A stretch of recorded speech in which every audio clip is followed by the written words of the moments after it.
Hay una bomba que se ha sacudido en Europa, amigos. No es precisamente un misil Oreshnik, pero vaya que ha golpeado. Lo que ha pasado en Rumanía, usted dirá, Rumanía, ¿dónde queda Rumanía? ¿Qué tiene que ver con mi vida a día? Enzo, ¿qué estás hablando? Ha pasado algo impactante. ¿Mm? Se puede hablar, parece ser, de un chivo expiatorio, un modelo que ha generado aparentemente resultados a favor de la Unión Europea y de la OTAN. Bueno, ¿qué pasó exactamente? Como ya debe ser de conocimiento seguramente de la audiencia, se llevaron a cabo los comicios en Rumanía, después de tantas idas y vueltas, tira y afloja, acusación de fraude, golpismo, etcétera, etcétera. Nicu Sordán ganó, el candidato pre-europeo, el candidato que permite que ahora la Unión Europea respire aliviada. Sin embargo, detrás de esta victoria hay toda una historia. Esto vendría a ser la punta del iceberg, porque no solamente se habla de una victoria trucada, sino también de injerencismo. El fundador de Telegram nada menos lo acaba de confirmar. Dice abiertamente que Francia, la inteligencia francesa, tuvo que ver con lo que está pasando en Rumanía. Donde insistimos, ganó el candidato que quería la Unión Europea. ¿Qué es lo que hay detrás de esto? ¿Por qué se habla de un escándalo? ¿Por qué es que se habla también, amigos, de un modelo a seguir, de cómo este experimento llamado Rumanía podría convertirse en algo replicable en los próximos años en otros países? Parece ser algo pequeño, minúsculo, pero hay toda una historia detrás. Vamos a hablar de este asunto tan interesante que habla ya aparentemente de una dictadura en la Unión Europea y seguramente también en el transcurso del programa tocaremos otros eventos importantísimos, ¿no? Hablar de China, por ejemplo, y un estreno de un armamento que parece sacado de una película de ciencia ficción y también de la llamada que tuvieron Vladimir Putin y Donald Trump. Vamos a hablar de esto, amigos, en el programa de hoy con un invitado de lujo y un amigo de la casa. Estamos hablando del señor Fernando Moraón, un analista internacional que usted seguramente reconoce. Te doy la bienvenida a nuestro espacio, querido Fernando. Día clave, semana clave en Europa. Celebran la victoria del candidato de la Unión Europea, pero aparentemente hay mano negra detrás de esto. Fernando, bienvenido a Prensa Alternativa. Hola Enzo, pues encantado de estar como siempre con vosotros en Prensa Alternativa y bueno, pues sí, efectivamente, esto tiene una historia que tiene ya unos precedentes anteriores y que como bien apuntas, todo indica que se va a generalizar. Ya hay elementos de los que ahora comentaremos que hacen que el ejemplo de Rumanía sea eso, un ejemplo y que va a suceder en otros muchos países europeos a partir de ahora. Podemos decir entonces que empezó la dictadura, o sea, mejor dicho, el chivo expiatorio de esta historia de Rumanía, que vendría a ser el modelo a replicar en otros momentos, habla ya del inicio de una dictadura, se habla ya de cómo se ha consolidado toda esta idea, porque no olvidemos que este es candidato pro Unión Europea y que lo han celebrado y la OTAN está feliz y contenta, y no olvidemos también lo que dijo Pavel Durov, el fundador de Telegram, quien no se ha callado nada y ha dicho básicamente que hubo injerencismo en las elecciones, que la inteligencia francesa está detrás de esto. Acusan directamente a la inteligencia francesa de persuadir, de prohibir, de censurar, de ver la manera de trastocar los mensajes conservadores, obviamente en contra del candidato que no era precisamente pro Unión Europea. Empezó, Fernando, ya el espectáculo de estos señores del bloque de cómo es que van a ejecutar su dictadura. Sí, obviamente, es decir, ya estamos en ello, quiero decir, no es algo de lo que hablemos y digamos, bueno, no, esto va a suceder en un futuro, no, está sucediendo ya y ya ha sucedido anteriormente. Es decir, y esta historia muy brevemente, en el caso de Rumanía, empieza con unas elecciones presidenciales. Hasta aquí, bueno, no hay más historia. Y en esas elecciones presidenciales, en la que todos los candidatos sean socialdemócratas, conservadores, es decir, de todo tipo, eran pro-europeístas, pro-Unión Europea, pro-OTAN y, por supuesto, antirrusos, todos menos uno. Y ese uno se llama Georgescu, un señor que hasta ese momento no era, en las encuestas, no era uno de los candidatos favoritos para ganar o para pasar a la segunda vuelta. Las elecciones presidenciales en Rumanía si no obtiene mayoría en la primera vuelta uno de los candidatos, los dos primeros pasan a la segunda vuelta. Bien. Bueno, pues se celebra esa primera vuelta y horror, tremendo, susto, pánico en la Unión Europea, porque ese candidato que, bueno, nadie contaba con él, Georgescu, y que, se me olvidaba decir, es muy crítico con la Unión Europea, con la OTAN y, entre comillas, prorruso, pues resulta que queda primero por delante de una de los candidatos proeuropeos. Queda primero. Y esto pues hace que la Unión Europea entre en pánico. Pues si gana este hombre y tal, no puede ser. Tendríamos un enemigo más en casa, como Víctor Orbán en Hungría o Robert Fico en Eslovaquia, y dicen, no, esto no puede suceder. Entonces, lo que hacen es que, es de tranca, pero es así, es decir, se inventan una historia diciendo que este hombre a través de TikTok ha manipulado las elecciones. Ya ves tú lo que puedes manipular las elecciones a través de TikTok. Bueno, como mucho pueden bailar, pero vamos, hacer cosas de estas, ¿no? Pero bueno, sí, lanzar mensajes, como lo puedes lanzar desde cualquier otra plataforma, sea una plataforma convencional, como un periódico o una televisión, sean por las redes sociales. Bueno, pues es una cosa delirante y hace una cosa tremenda, creo que fue el primero Tribunal Electoral o el Tribunal Constitucional, no me acuerdo ahora. Bueno, lo que hace es que invalida la primera vuelta. Esto, ya digo, con el pretexto de que este hombre ha hecho campaña en TikTok. Bueno, pues sí que, es decir, bueno, pues coge y dice que eso ha sido una manipulación de los electores, tal, no sé qué, y anulan la primera vuelta, se la cargan, ante el temor, obviamente, de que pudiera ganar. Y no solo se la cargan, sino que se cargan todo el proceso electoral. Dicen, no. La segunda vuelta luego también nos la cargamos. Y lo anulamos todo. ¿Y qué es lo que pasa? Que se anula todo el proceso de elecciones presidenciales porque la Unión Europea no sabía qué hacer en ese momento y solo se le ocurre esto, cargarse las elecciones, ante la posibilidad de que saliera el candidato que ellos no querían. Y todo ese proceso, después de una serie de reuniones, del Tribunal Constitucional, etcétera, la Junta Electoral Central, etcétera, bueno, pues no solo dicen que hay que empezar de nuevo todo el proceso, es decir, volver a hacer las elecciones desde el principio, desde los comienzos, en mayo, como ha sucedido ahora, sino que además al candidato que había quedado primero en la primera vuelta le prohíben presentarse, por si acaso.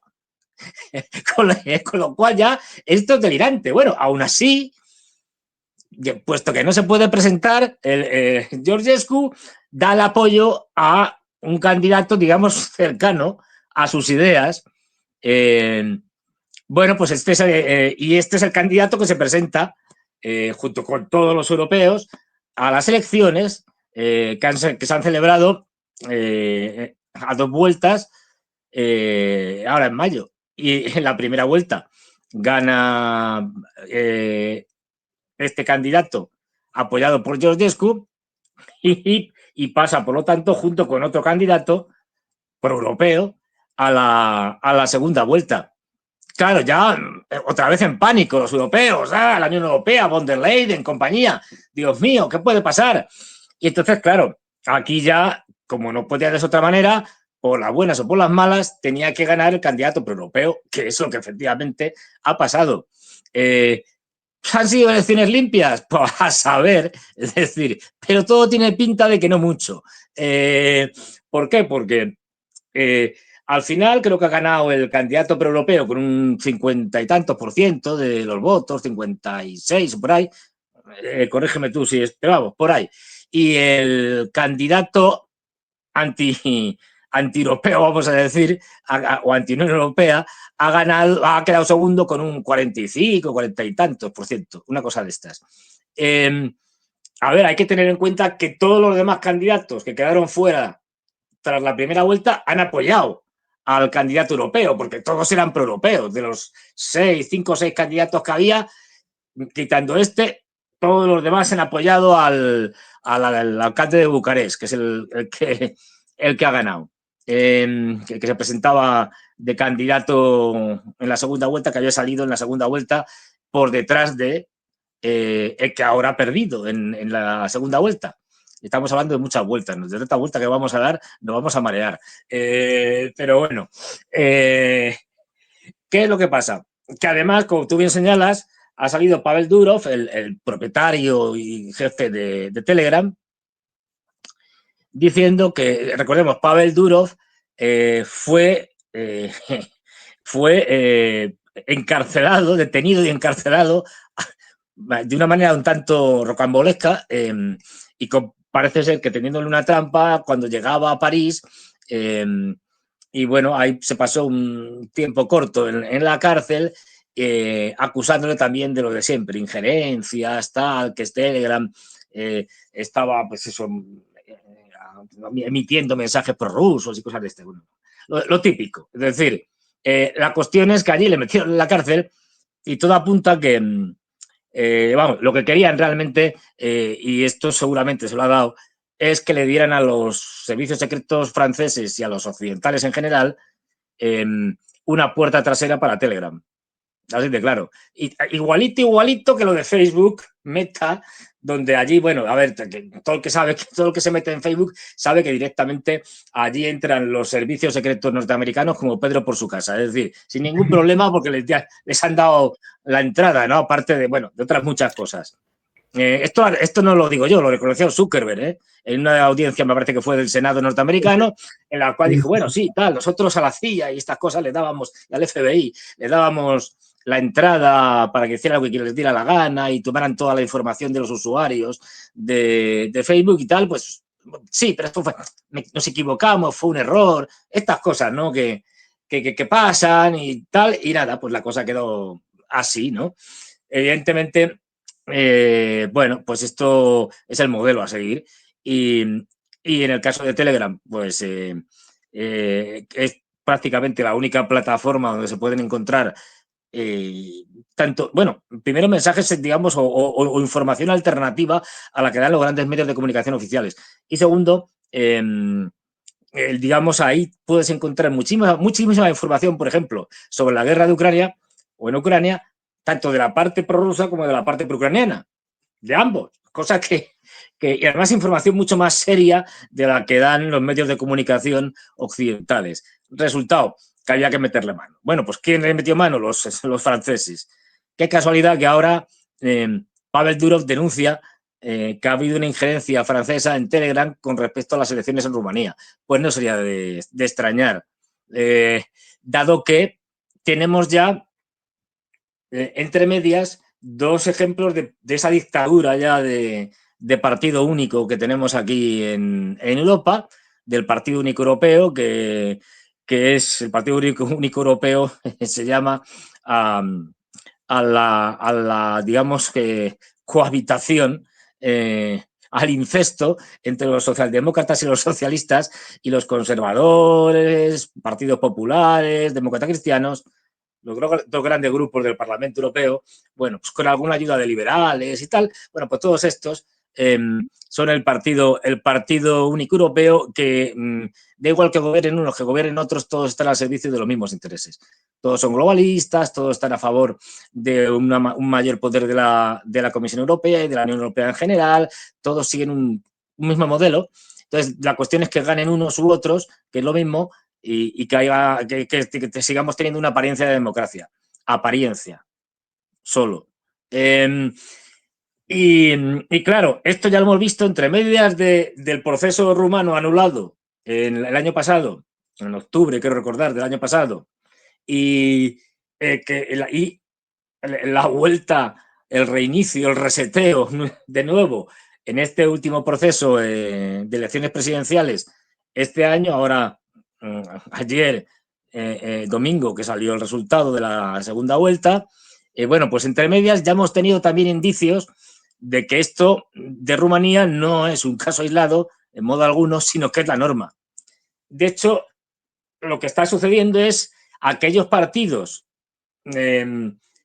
que no están dentro inicialmente de ese sistema de partido único, del partido único europeo, pues o bien se les impide su presentación a las elecciones, como en el caso a título personal, como el caso de Marine Le Pen, que vimos cómo de buenas a primeras salió ahí en Francia también acusándola de no sé qué y tal, y algo sin precedentes, que es que se le prohibió presentarse a cualquier cargo público en los próximos 5 años, es decir, no puede presentarse a las presidenciales francesas, algo que según la legislación francesa y los procesos legales franceses jamás se había hecho.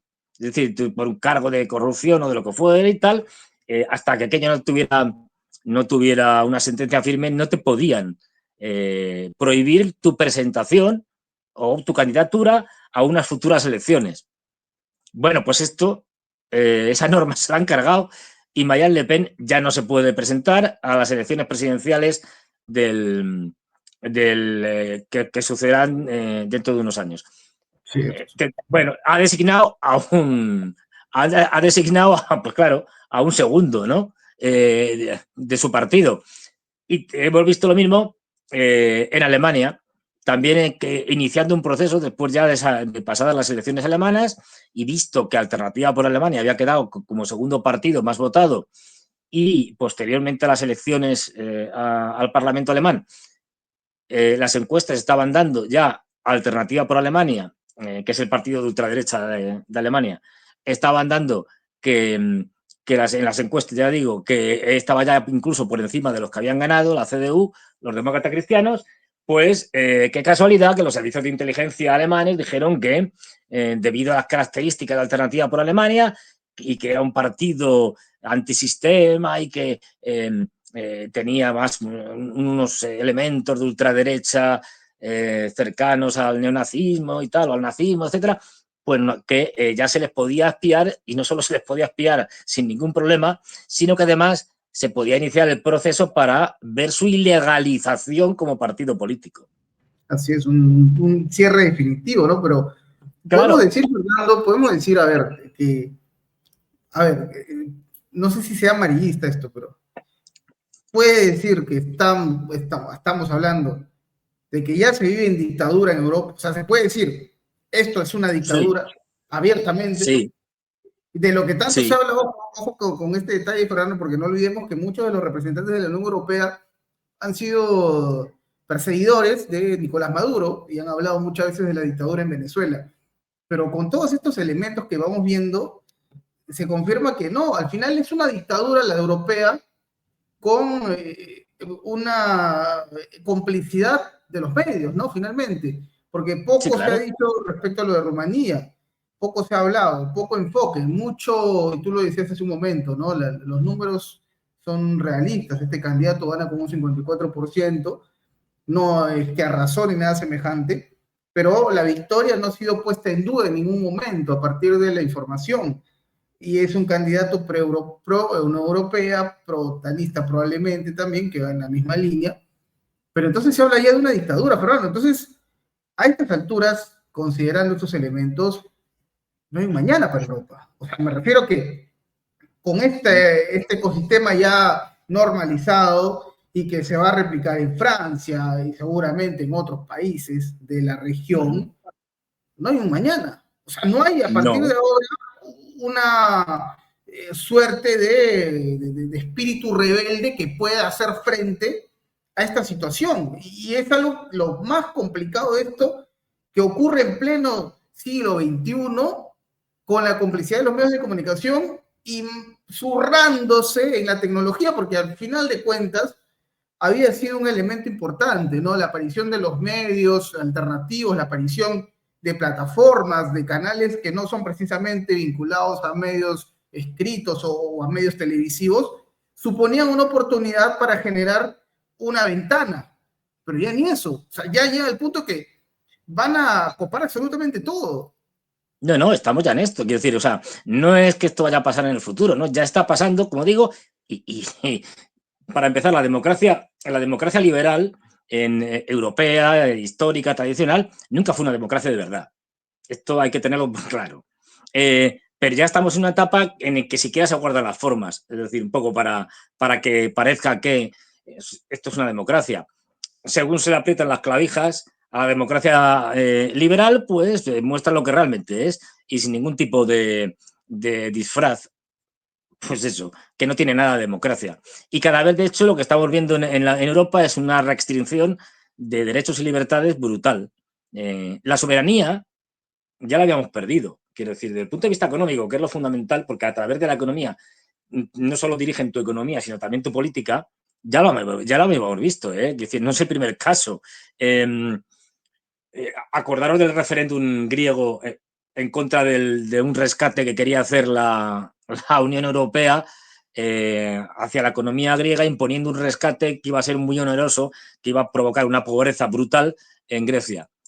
Bueno, pues cuando estaba bueno, iba a ganar el partido de Tsipras, Syriza, con Varoufakis de ministro de Economía, etcétera. Bueno, pues había ganado y tal. Estaban en contra de que se aplicara esto por decreto ley desde la Unión Europea y hicieron un referéndum.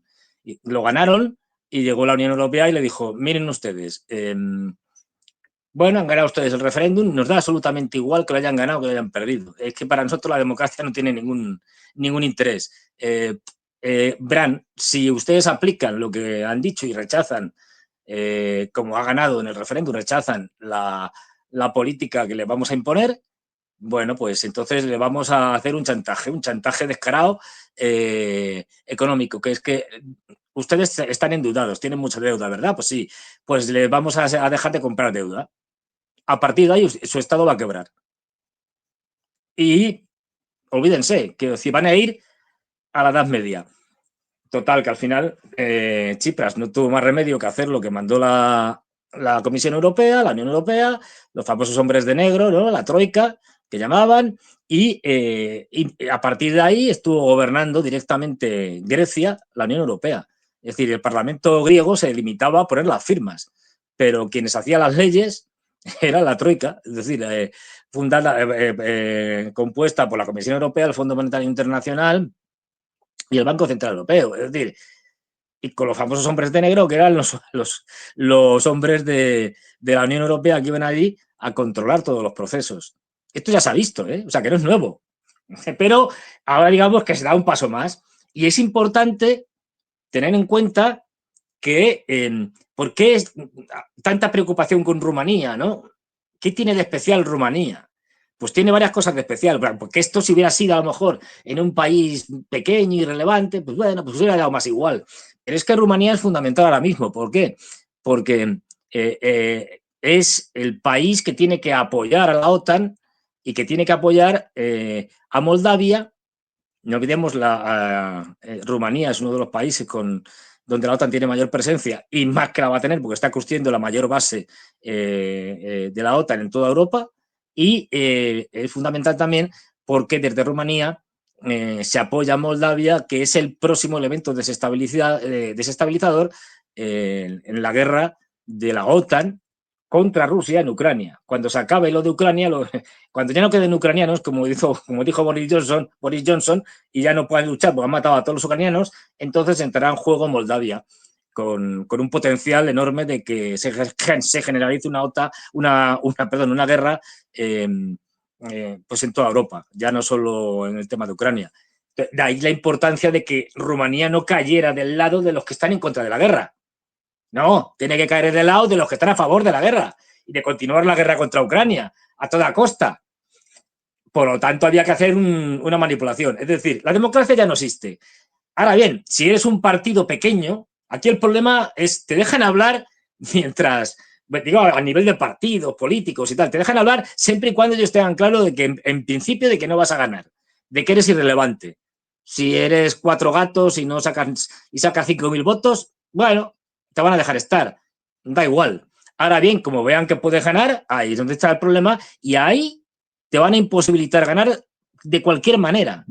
Esto pasa, entre otras cosas, por asesinar al candidato, si hace falta. Oh, Dios. Esto ya lo hemos visto en otros países. O sea, mira, te digo que, ¿cómo es esto? ¿No? Que lo único bueno, entre comillas, sí, de estos personajes es que al menos lo dejan, bueno, los inhabilitan, pero como en el caso de Le Pen, pero lo dejan vivos, ¿no?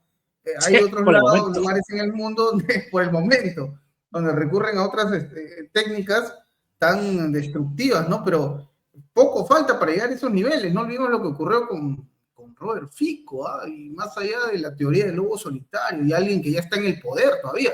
Ese es otro tema. La idea es quizás ir, y ahí me pongo a pensar, Fernando, ¿qué va a pasar? A ver, en esos escenarios, por ejemplo, claro, dentro del equilibrio que tiene que haber en la Unión Europea, sí o sí, porque si no sería muy escandaloso.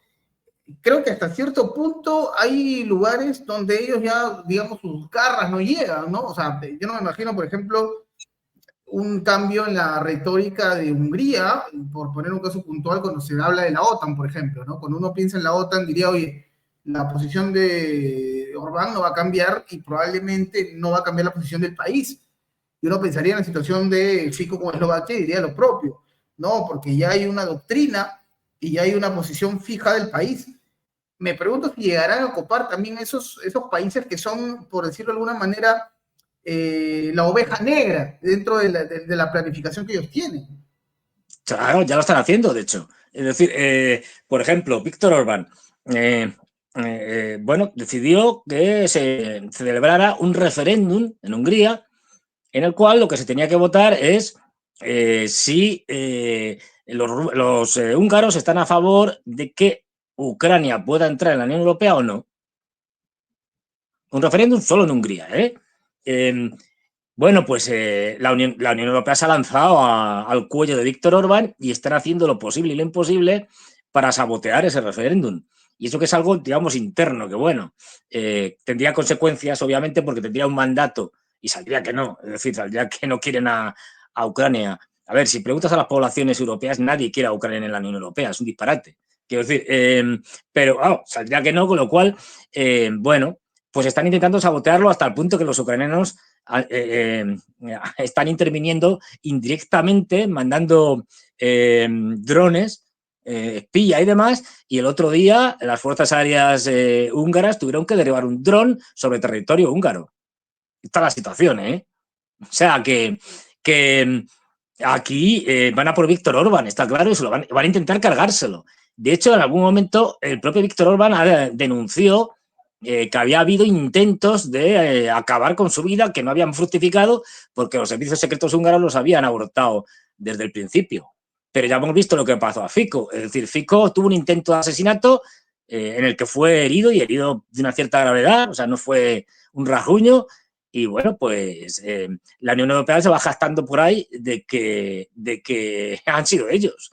Es decir, o sea, y ten en cuenta que la Unión Europea ya se ha convertido en una nación mafiosa, criminal, yo siempre lo digo, y que quien dirige Europa ahora mismo, fundamentalmente, es la Comisión Europea con la chiflada de Ursula von der Leyen a la cabeza y con otra chiflada que es nuestra ministra de Asuntos Exteriores, Kaja Kallas, que además es vicepresidenta de la Unión Europea, de la Comisión Europea. Bueno, pues esta gentuza, bueno, tiene otro nombre, es decir, esta gentuza no la has elegido nadie. Quiero decir, en ningún proceso democrático. Están puestos a dedo todos. La Comisión Europea, de hecho, ha tomado tal el protagonismo, se ha convertido en un gobierno de facto europeo, yendo en contra de la propia, digamos, Constitución Europea o de los propios estatutos de la Unión Europea, en los cuales la función de la Comisión Europea no es una función ejecutiva, de modo alguno, ejecutiva en el sentido de poder ejecutivo, de gobierno, es decir, de hecho, incluso arrinconando a un papel secundario al presidente de la Unión Europea, al presidente del Consejo Europeo, el que preside las reuniones de los consejos de los primeros ministros y presidentes en las cumbres, ¿no? Bueno, pues de facto ahora mismo quien manda, quien gobierna es la señora Ursula von der Leyen, me he equivocado, Ursula von der Leyen, que está siendo investigada por corrupción, por la venta masiva, pues mejor dicho, por la compra masiva de vacunas de manera, pues eso, corrupta, ¿no? A través de un soborno y demás, y donde el Tribunal Europeo de Justicia acaba de decir que en el caso de unos mensajes de WhatsApp y tal, que había una serie de mensajes que no querían dar, la Comisión Europea ni la señora Ursula von der Leyen pues les obliga a que esos mensajes sean puestos a disposición de la justicia. Porque intuyen o ven indicios de posible delito y de posible, por lo tanto, pues lo que todo el mundo más o menos sabe, es decir, de posible corrupción. Pero estos son los que gobiernan y nadie los ha elegido, ¿eh? Los políticos europeos se reúnen y cuando toca, cada 5 años y tal, pues dicen, ¿quién va a ser el presidente de la Unión Europea? Pues a dedo, esta persona. Y esa persona luego elige sus comisarios. Pero ahí los ciudadanos europeos no pintamos nada. Que se sepa que la Unión Europea es una estructura profundamente antidemocrática. Solo elegimos una cosa, los ciudadanos europeos, el Parlamento Europeo. Y el Parlamento Europeo apenas tiene poderes. Con lo cual es como no elegir nada. Se supondría que el Parlamento Europeo tendría que tener poder legislativo, por eso es un parlamento, pero en la práctica no tiene poderes para nada, no sirve para nada.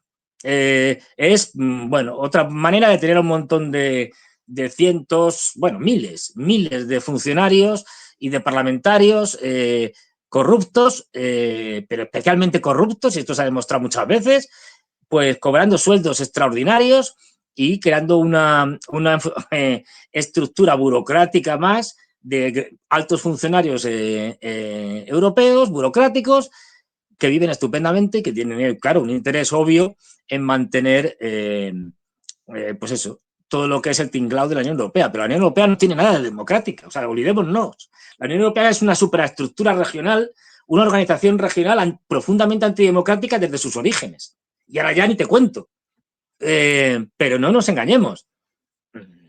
Es así. Su debacle va a ser, en todo caso, ya por un tema geográfico o una realidad ya, digamos, de la propia decadencia europea que por un tema estructural, ¿no? O sea, que alguien venga a recomponerlo va a estar muy difícil, o que alguien venga a desarticularlo va a estar difícil, considerando que han copado absolutamente todo.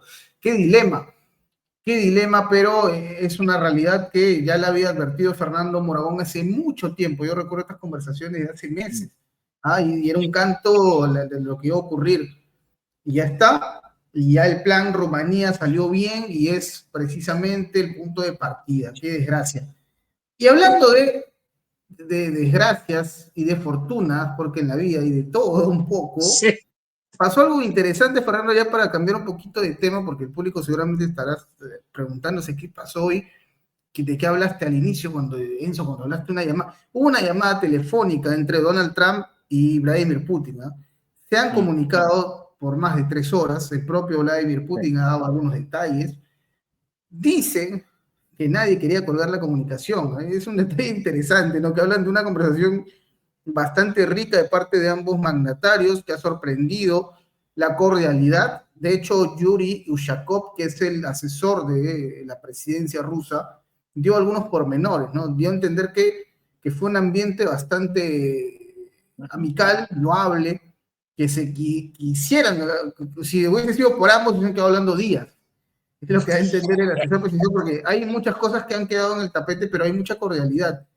El detalle que igual es importante mencionar a partir de este diálogo que ha sorprendido a todos, esta llamada telefónica, es que no hay una conclusión más allá de la intención que pueda tener el propio Trump de que cese las hostilidades tanto de la parte ucraniana como la parte rusa. Hostilidad, bueno, es una manera de decirlo, ¿no? Rusia simplemente está respondiendo a partir de lo que está ocurriendo en el conflicto. Pero el punto es que para Trump hay una necesidad de que las hostilidades concluyan, de que no haya ya agresión, y no ha sido una llamada para finiquitar absolutamente nada. Uno pensaría, son horas de conversación, probablemente el tema Ucrania estuvo fuera de la mesa. Pues claro, uno se preguntaría, si han hablado por horas, ¿cómo es que no hay algo puntual o tangible sobre Ucrania? ¿Quién sabe? Tal vez que el tema principal no ha sido Ucrania. Tal vez el tema principal ha sido China. Lo dejo ahí. Fernando, ¿qué opinión sobre esta comunicación entre Trump y Putin? Más de 2 horas, dicen.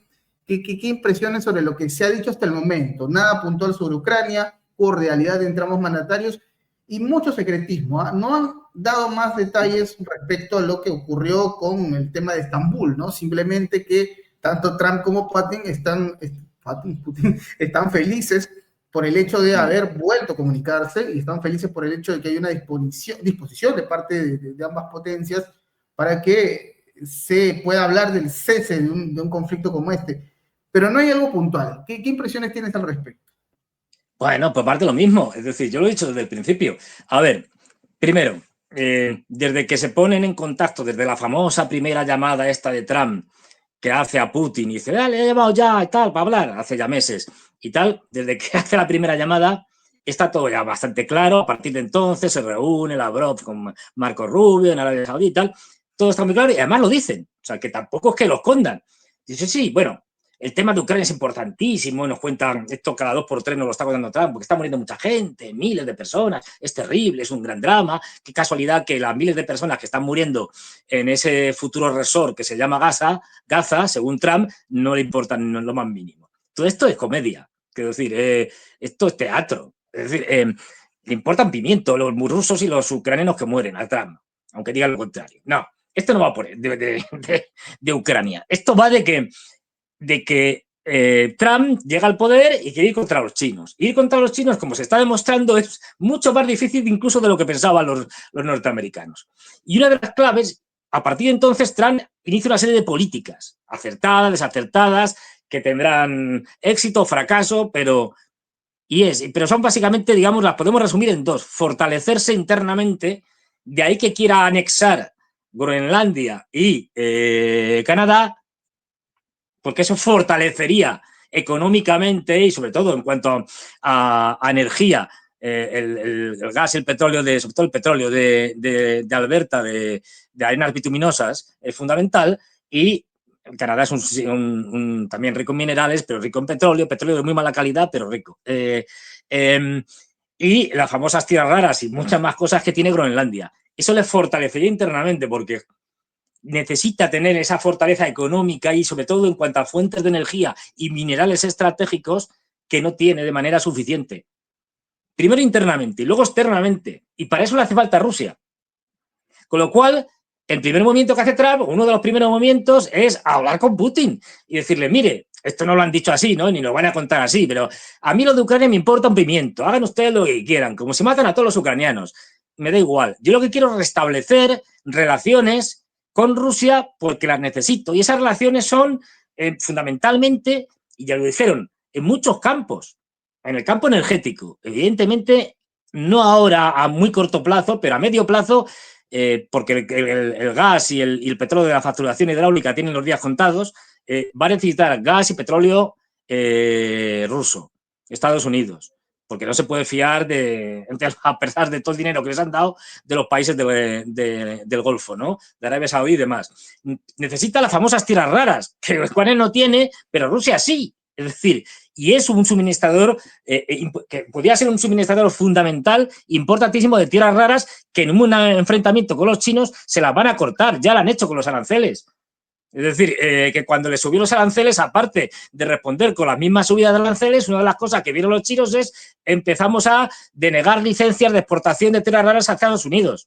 Y eso le hizo ya temblar a Trump. Necesita Rusia, económicamente hablando, necesita Rusia. Entonces, están hablando también de inteligencia artificial, están hablando incluso en temas de geopolítica de Oriente Medio, están hablando de muchas cosas, una de las cuales es Ucrania.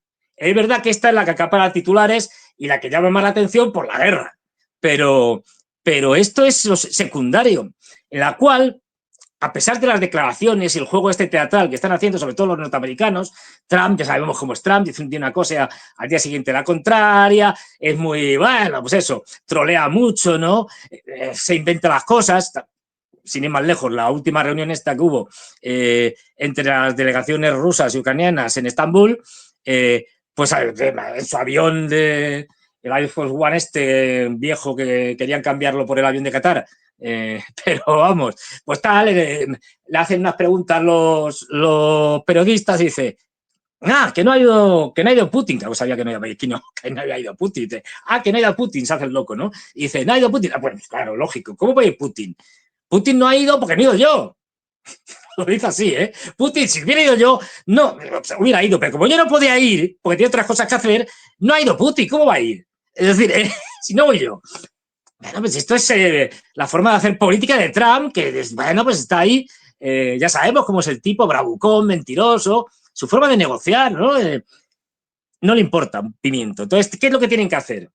Por eso los de Estambul no van a ningún lado. La conversación esta telefónica ha durado mucho, porque han estado hablando de otras muchas cosas de común interés para ambos. Entre ellas, la vuelta a la integración del sistema económico occidental de Rusia, con la vuelta al sistema SWIFT de intercambio bancario y vuelta, por lo tanto, a hacer negocios entre rusos y norteamericanos. Los norteamericanos le van a quitar las sanciones a los rusos, ahí el elemento clave es si los norteamericanos, si Trump puede obligar a los europeos a que quiten las sanciones contra los rusos, que son las importantes. Están hablando de todas estas cosas, no están hablando de Ucrania. Si esto ya está decidido. Es decir, aunque hagan el paripé, a Witkoff, que ha ido 4 veces, y ya se presupone que va a ir una quinta, a hablar con Putin, que es el enviado especial norteamericano de Trump, personal, amigo personal de él, que se dedica a estas cosas, bueno, pues ya se lo han explicado, vamos, claro, no, que lo entiende hasta un tonto, es decir, hasta un niño de 3 años. Mire, esto es lo que hay. Nosotros estamos ganando la guerra y la vamos a ganar. Estas son nuestras condiciones. Esto, Ucrania lo acepta y se para la guerra, o no lo acepta, seguimos hasta el final, ganamos la guerra y lo imponemos. Es decir, el resultado va a ser el mismo. Con más muertos, pero va a ser el mismo. Y con una Ucrania más destruida.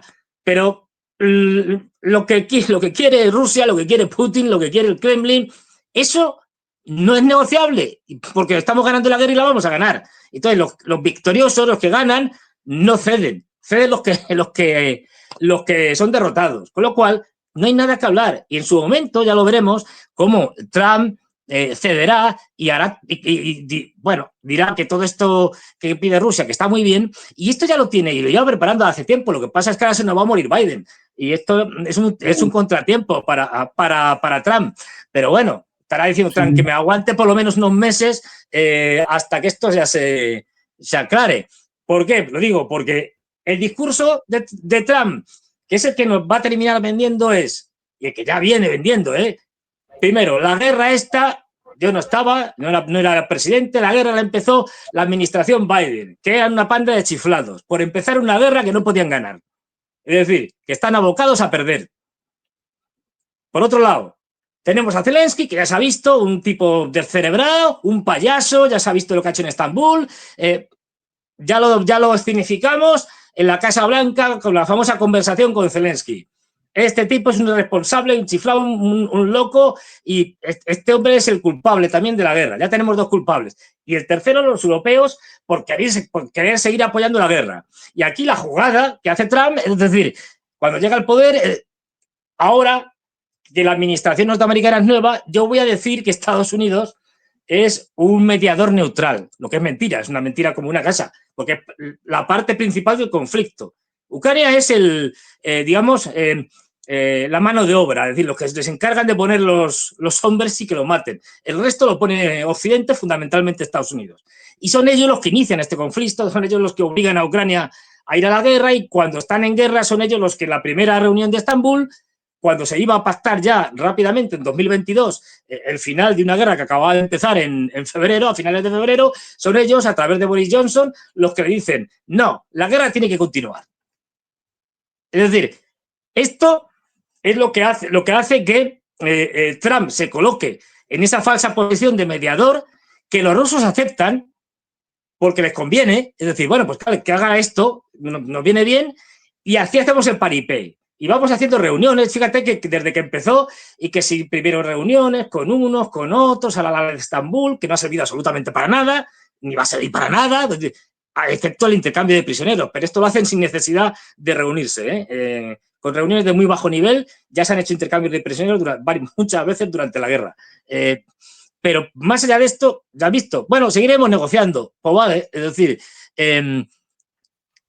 al final, Trump en esta llamada le habrá dicho, sí, muy bien, Putin, vale, de Ucrania, seguimos haciendo aquí el paripé, yo sigo haciendo el paripé, ya sabéis, Trump se mueve según los días, porque bueno, estoy desilusionado, o su administración, Marco Rubio, quien fuera, no, estoy desilusionado y tal con el tema este, ya no vamos a ir de las conversaciones, bueno, no, venga, va, hacemos un último esfuerzo y tal, siguen haciendo este paripé que va a ir hasta el final. Y al final lo que nos va a contar Trump es, básicamente, después del verano, cuando ya la cosa esté prácticamente decidida, los rusos salen después de la ofensiva de verano, hayan machacado bastante ya a los ucranianos y ya esté todo fatal, es decir, pues entonces ya cuando saque la bandera blanca de rendición, pues dirá Trump, lo revestirán como si hubiera habido una negociación, una falsa negociación, es decir, y dirá, Trump, ven, al final lo conseguí yo. Y los rusos dirán, muy bien, Trump, qué grande eres, te vamos a poner una medalla, pero será producto de una derrota militar en la cual los rusos habrán impuesto y impondrán todas sus condiciones. ¿Cuál es la baza con la que juega Trump con los rusos?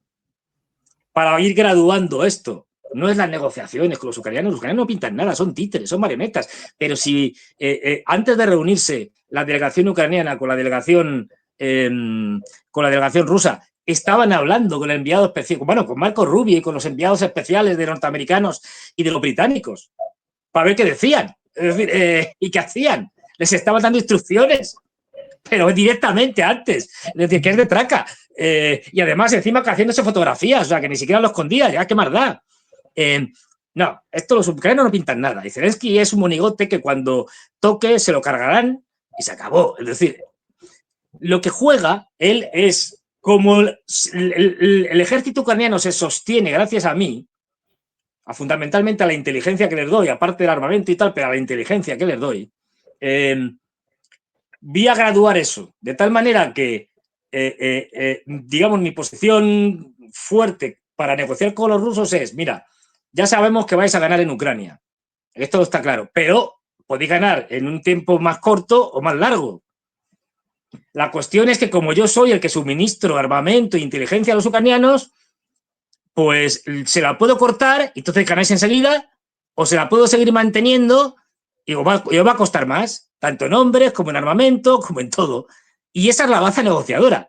Pero simplemente dice, te lo alargo, te lo acorto en función de que tú, en esas negociaciones que estamos teniendo sobre otras cosas, hagas concesiones.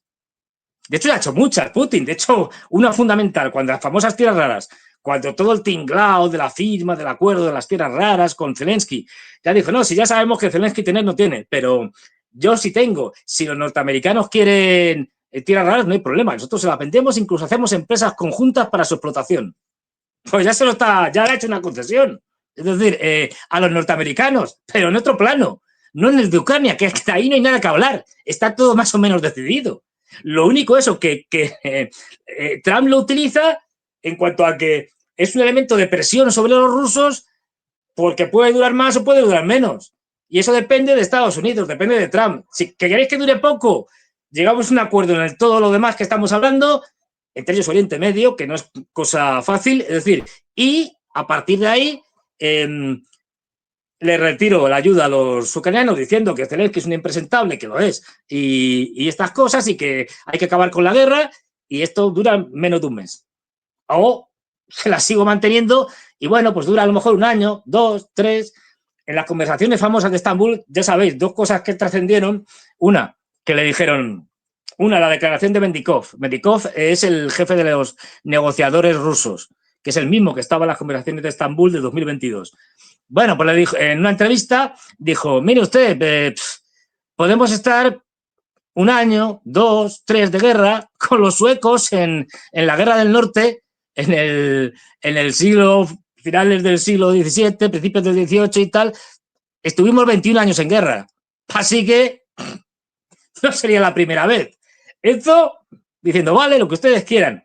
Tiene más traca porque en la guerra del norte los suecos fueron derrotados por los rusos, es el origen, digamos, de la Rusia de Pedro el Grande, es, por lo tanto, cuando se funda San Petersburgo, porque hasta entonces no había salida al mar, los rusos no tenían salida al mar Báltico, y es ese triunfo sobre los suecos los que le lleva a tener salida al mar Báltico, creo que contra Carlos XIII, que era el rey de Suecia en aquel momento, los derrotan en Ucrania, en la batalla de Poltava está en Ucrania, Y además, los ucranianos, digamos, de la época, entre comillas, más que los ucranianos, los cosacos ucranianos iban del lado de los suecos. Con lo cual, o sea, está cogido a propósito el ejemplo para que tengamos la idea clara. Y luego, la famosa esta, que hay dos versiones distintas.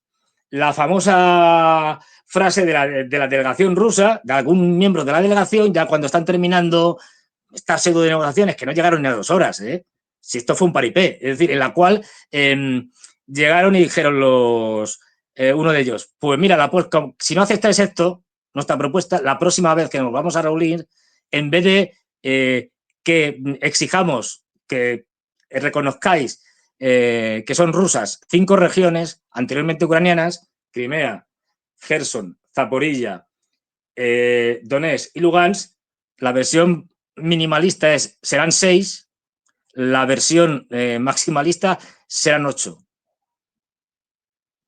Es decir, la próxima vez que nos reunamos, no pediremos que reconozcáis que estas 5 son nuestras ya y que os retiréis de las zonas de estas, sobre todo de Donetsk y Zaporilla, de estas y de Gerson también, de las partes que tenéis ocupadas. Que eso es innegociable. O sea, esto os tenéis que retirar, punto. Condición necesaria para una posible tregua. Primero os retiráis de allí, luego ya a lo mejor hacemos una tregua. No, serán más. Es decir, será una más o serán 3 más. Si son 3, pues yo te las adelanto, porque mis fuentes rusas más o menos serán más. Pero bueno, si son 3, pues las que tienen más posibilidades, Sumi, Kharkov, fundamental, porque es la capital de la segunda ciudad más importante de Ucrania, es Kharkov, y la capital del mundo, digamos, rusófono en Ucrania, y la otra seguramente Dnipropetrovsk. Y luego, en un tratado seguramente de paz, se quedarían también con Odessa y con Nikolaev. Con lo cual, todo lo que está al este del Dnieper, perdido, más toda la salida al mar.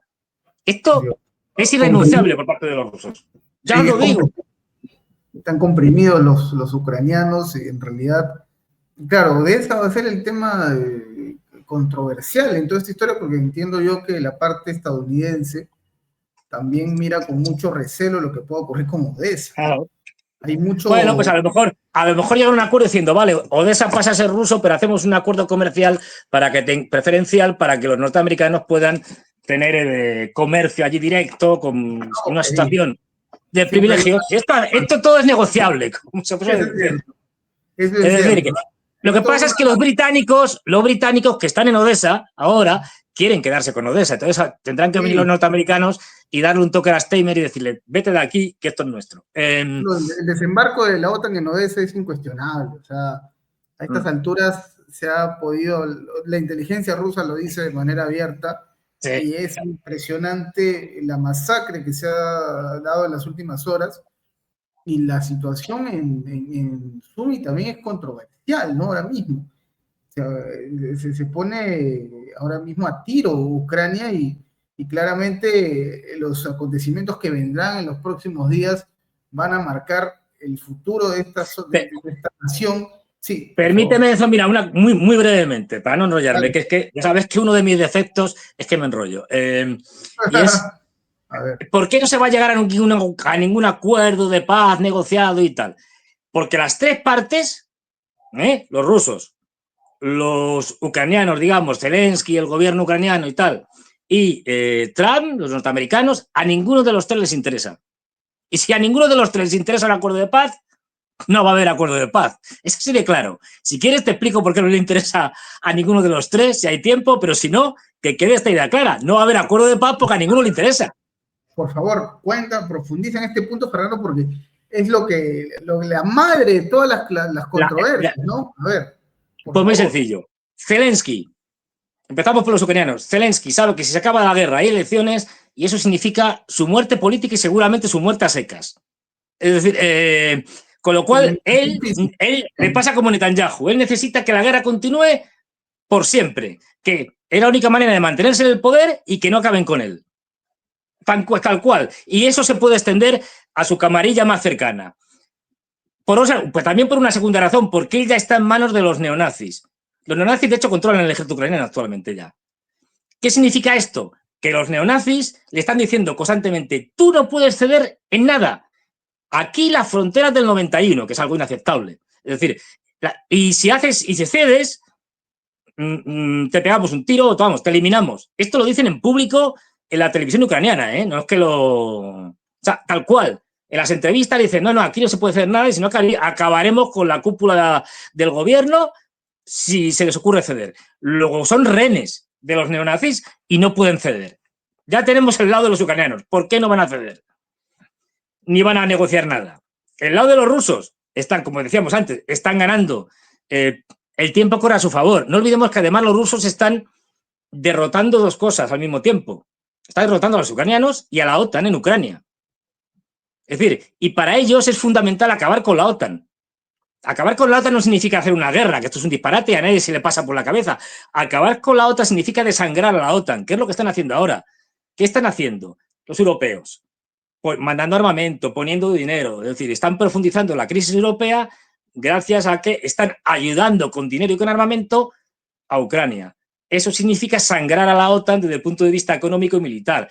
Caso claro, Dinamarca ha dado todo su armamento a Ucrania.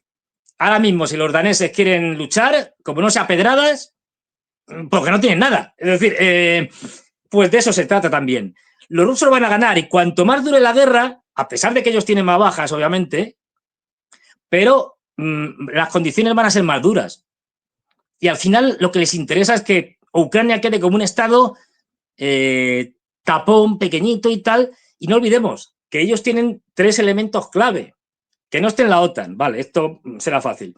2, que lo que quede esté desmilitarizado, si es que queda algo, que está por ver. Y desnazificado, esto significa acabar con Ucrania en la práctica, tenga territorio o no, es decir, con todo lo que supone la Ucrania actual. Y para eso lleva tiempo, y al mismo tiempo ellos saben que da igual, que si no es Ucrania será Moldavia, y si no serán los bálticos, montando un lío en el mar Báltico. Es decir, no, es decir, que al final esto pasa por el finiquito de la OTAN y construir una estructura de seguridad nueva europea con los norteamericanos, y en eso están. Por lo tanto, no tienen ninguna intención de acabar así por las buenas de cualquier manera. Y 3, Trump. A Trump le importa un pito la guerra de Ucrania, como hemos dicho. Es más, lo que quiere es entenderse con los rusos y le vendría muy bien que los rusos derrotaran a la OTAN, porque Trump no es otanista, no nos engañemos. Trump, en su campaña electoral de sus primeras elecciones, cuando ganó la presidencia por primera vez, iba diciendo que quería salirse de la OTAN y quería acabar con la OTAN. Lo que pasa es que cuando llega al poder, el aparato, el Deep State, el aparato profundo, los intereses de muchos tipos, le obligan a que reconduzca esa posición y diga, bueno, no, nos quedamos en la OTAN, pero que los aliados europeos eleven su gasto en defensa, que es lo que están haciendo ahora. Con lo cual, además, una Europa en lucha con los rusos le viene estupendamente porque elevan el gasto en defensa y ¿a quién le compran el armamento? A Estados Unidos. Con lo cual le están financiando el complejo militar industrial para que no se quejen. Luego nadie tiene interés en que esto acabe. Nadie. Luego no va a haber paz, ni negociaciones de paz. Todo esto es un teatro, un gran teatro, por parte de unos y de otros, fundamentalmente de los norteamericanos y de los ucranianos, de Zelensky y compañía. Putin se limita a decir, sí, vale, de acuerdo, estupendo. Venga, ¿qué? ¿Que hacemos una tregua energética? Pues hacemos una tregua energética. Que de vez en cuando hay que echarle alguna concesión a Trump, concesión cosmética, no real, ¿eh? Es decir, para que se quede tranquilo y salgan los medios de comunicación diciendo, he tenido un éxito, he hablado con Putin, ya he conseguido tal cosa. Pues vale. Cosas que no sirven para nada, quiero decir, que son retóricas, que son absolutamente vacías, como estas negociaciones. Saldrá, claro, ahora sale Trump y dice, claro, gracias a mí he conseguido, que no le había conseguido nadie, poner a los rusos y a los ucranianos en conversaciones directas después del fracaso de las conversaciones de Estambul de 2022, y se cuelga la medalla. Y los rusos dicen, bueno, pues que se la cuelgue, oye, estupendo. O sea, que no va a haber paz. Que esto que se le quede claro a la gente, porque es que oigo a los grandes medios de comunicación occidentales, especialmente a los españoles, diciendo unas tonterías, pero diciendo cosas como por fin esto empieza a acabarse. No, que no se acaba. No. por desgracia, pero no es así. O sea, es que no se enteran o no quieren enterarse, ¿verdad? Hay cada analista por ahí que oigo, supuesto analista, experto, que dices, estos viven en la quinta galaxia o no se sabe dónde. Pero bueno, en fin. Vamos a titularlo, ¿eh? Vamos a titularlo, no habrá paz. No va, a ver, mira, me parece muy bien. Programa, Fernando Moragón. No habrá paz. No, mira, o mejor aún, como la famosa campaña electoral de Clinton contra Bush padre, cuando le dijo aquello de idiota, es la economía, ¿te acuerdas? Sí, bueno, pues Fernando Moragón dice, idiotas, no habrá paz. Lo podéis titular, os doy permiso para que pongáis, idiotas, no habrá paz. Y tiene mucha lógica con lo que ha sido respaldando Fernando, porque el tiempo te suele dar la razón, ¿ah? Qué locura que estamos viendo, que estamos enfrentando, señores. Son horas dramáticas para Ucrania, sin embargo, considerando la realidad de sus ciudadanos, y también hay que decirlo del ejército que está desmoronándose, ¿no? Y eso es una realidad, y claramente la guerra, cuando llegue en un momento a concluir, será básicamente a partir de la fuerza, a partir del poder y el sometimiento, ¿no? No a partir de un acuerdo, una serie de vínculos, una serie de firmas. No veremos eso, está muy claro, Fernando, el punto que mencionas, pero, como siempre digo, todos estos hechos, estos acontecimientos los vamos a ir documentando en Prensa Alternativa porque serán historia. Fernando, hemos llegado al cierre de esta conversación que hemos disfrutado, por supuesto, y como es habitual, te invito a que nos cuentes en qué otros medios, en qué otros canales de YouTube podemos encontrarte. Cuéntanos cuál es tu agenda. Bueno, esta semana un poco revuelta, porque hay cambios ahí de horarios, porque vienen unos, otros, en fin. Pero lo que es seguro es, bueno, hoy ya lunes, evidentemente, aquí y el miércoles en Prensa Alternativa. Luego es posible, ya digo, por viajes de unos y de otros, que con Ezequiel sea el martes. No sé si con Ariel se podrá hacer, en cualquier caso sería el jueves. O sea, que ahí está todo muy revuelto, pues digo, por viajes, tanto de Ariel y Ezequiel, que tienen que viajar a distintos países y demás. Entonces, bueno, pues tienen una serie de cambios. Yo sí, el viernes a las 11 en el canal de Ezequiel Vistoletti, en principio, si no hay más cambios, es decir, a las 11 por mi cuenta, pero en el canal de Ezequiel Vistoletti, allí, 11 de la noche, 23 horas, hora de Madrid. Y creo que el domingo tampoco. O sea, te digo, esta es una semana complicada, porque tanto Ariel como Ezequiel tienen distintos temas, viajes, etcétera, y hay un trastoque completo. Pero bueno, si no, habitualmente, pues los miércoles y los domingos con Ezequiel y los martes con Ariel. Pero ya digo, semana loca, os iré contando. Muy movida la semana, entonces igual vamos a estar seguramente nosotros al pendiente de las novedades, porque el miércoles al menos vamos a tener una conversación con Fernando Moragón. ¿Qué ocurrirá en ese momento? ¿Qué pasará? ¿Qué es lo que se viene? Acontecer habrá. Vamos a narrar seguramente los pormenores, y antes de cada entrevista con Fernando Moragón, les recomiendo ver la programación de Prensa Alternativa, ver nuestros contenidos para que entren en contexto y sepan de qué es lo que se está hablando en este momento. Fernando, te agradezco por tu tiempo, es un privilegio hablar contigo, siempre lo voy a decir, y te espero muy pronto, en 2 días, para saber qué ocurre. Al público de Prensa Alternativa, muchas gracias por estar en contacto con nosotros, ¿ah? Muchas gracias por estar ahí pendientes de la programación de nuestros contenidos. Eso ha sido todo por hoy, nos despedimos y nos reencontramos muy pronto. Hasta la próxima. Hasta luego.